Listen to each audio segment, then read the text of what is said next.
একই পরিবারের তিনজনের মৃতদেহ উদ্ধার। মা বাবাকে রক্তাক্ত করে আত্মঘাতী ছেলে, এমনটাই গুঞ্জন। পশ্চিম মুহুরীপুর এলাকায় শুক্রবার এই ঘটনায় চাঞ্চল্য দেখা দেয়। ঘটনার খবর পেয়ে ছুটে আসে পুলিশ এবং তদন্তে নামে।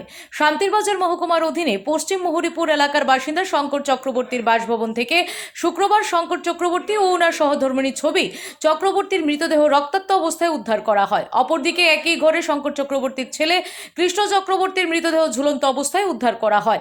লোকমুখে গুঞ্জন ছেলে মা ও বাবাকে হত্যা করে নিজে আত্মঘাতী হয়েছে।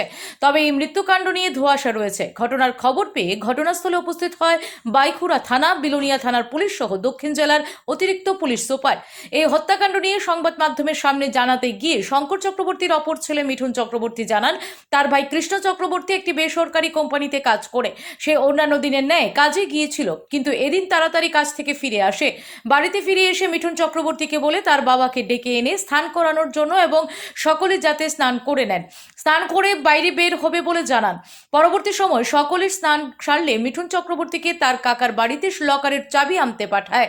পরবর্তী সময় মিঠুন চক্রবর্তী চাবি আনতে গিয়ে ভাই ও মাকে ফোন করে, ফোনে না পেয়ে বাড়িতে ফিরে আসে। বাড়িতে এসে দেখতে পায় ঘরের দরজা জানালা লাগানো।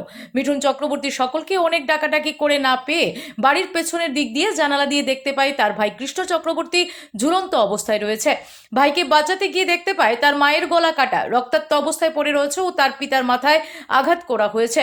মা ও বাবা রক্তাক্ত অবস্থায় মাটিতে লুটিয়ে রয়েছে ও ভাই ঝুলন্ত অবস্থায় রয়েছে। এই অস্বাভাবিক মৃত্যু নিয়ে মিঠুন চক্রবর্তী জানান, তার ভাই কৃষ্ণ চক্রবর্তী একটি মেয়েকে ভালোবাসতো এবং তাকে কোর্ট ম্যারেজ করেছে।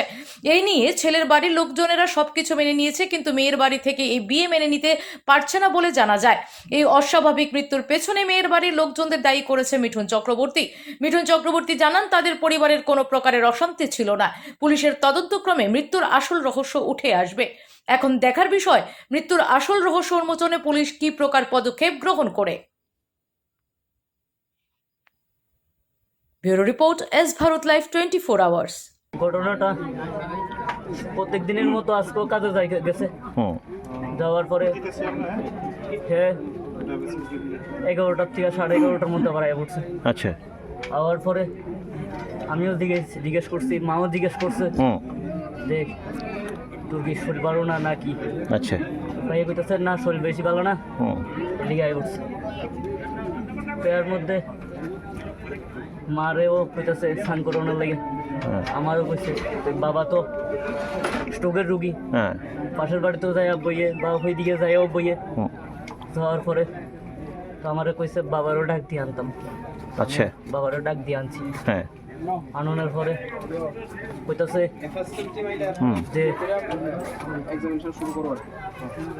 বাবারে স্নান করাইয়া দে, তুইও স্নান কর। আপনারা কইছে? ওই আমরা সবাই বাইরে যাব, বাইরে আচ্ছা, ঘুরতে যাবে কইছে। তারা যে সন্দেহ করতেছেন কি আছে, কোনো ইস্যু আছে নি যে তারা ইস্যু বলতে এমনিতেই সন্দেহ করতেছে? এমনিতেই সন্দেহ করতেছি, তারা বাড়ি থেকে কেউ রাজি নেই। ও বিয়েতে রাজি আসলো না? তারা বাড়ি থেকে কোনো কেউ রাজি। আচ্ছা, ওইটা নিয়েই সংশয় আছে? আমি হ্যাঁ সংশয়। আচ্ছা, তো তারা বাড়ির লকার চাবি আমার কাকাতো ভাইয়ের কাছে যথারীতি আমি আনতে গেছেন? আনতে গেছি। আমার যাওয়ানোর সময় আমার ভাইয়ে কইছে তুই হেয়ার বাড়িতে গিয়ে যা আমার কাছে একটা কল করিস। আচ্ছা, তো আমি কল করছি, কল করবার পরে মোবাইল সুইচ অফ। আমার কাকাতো ভাইও ফোন করছে, মোবাইল সুইচ অফ। আচ্ছা, সঙ্গে সঙ্গে আমার মার কাছেও ফোন করছি। ফোন করবার পরে আমার মা ফোন রিসিভ করছে, কিন্তু অন্য সময় ফোন করলে ওই বাড়ি থেকে কাকার বাড়ি থেকে আপনি ফোন করছেন যে কেউ ফোন তুলছে না, তারপরে টের পাইছেন কেমনে? আমি সঙ্গে সঙ্গে আইছি। হ্যাঁ, আইয়া গিলের দরজা বন্ধ, তালা মারা। আচ্ছা, ভিতর দিয়ে অনেক ডাক দিছি, কোনো সারা শব্দ পাইছেন না। তারপর বারিন্দার ফাঁকা চলতেছে, ঘরে লাইট জ্বলতেছে। ঢুকছেন কেমনে? আমি জানলা দিয়া জানলা টান দিছি, জানলাটা খুলে গেছে। আচ্ছা, খুলছি আর তারপরে চোখ গেছে আমার ভাইয়ের দিকে। সঙ্গে সঙ্গে ঢুকছি। ঢুকিয়া আমি অনেক চেষ্টা করছি, ধরছি, ধরে লাইছি, ধইরা আমি চেষ্টা করছি করোনার লাগে, কিন্তু আমি পারছি। আর মা বাবা এবার টুকাইতেছি, মারও দেখছি গলা দিয়ে কাটতে রাখছি। বাবার এই গলা দিয়ে দেখতেছি, মাথাটাতে এডি লাগে কিছু। বাবার মাথা ভাই নাকি রাজি আছে? আমার বাড়ির সবাই রাজি আছে যে আমার ভাইয়ে কোর্ট ম্যারেজ করছে বা আমি সবাই রাজি, আমিও বিয়ে করছি না, আমি বিয়ে করলে হ্যাঁ 1 বছর পরে আমার ভাইয়ের মেয়েটারে বিয়ে করছে, এখন তারার দিকে আপনি সন্দেহ আমি তার করতেছেন দিকে সন্দেহ করছি। এছাড়া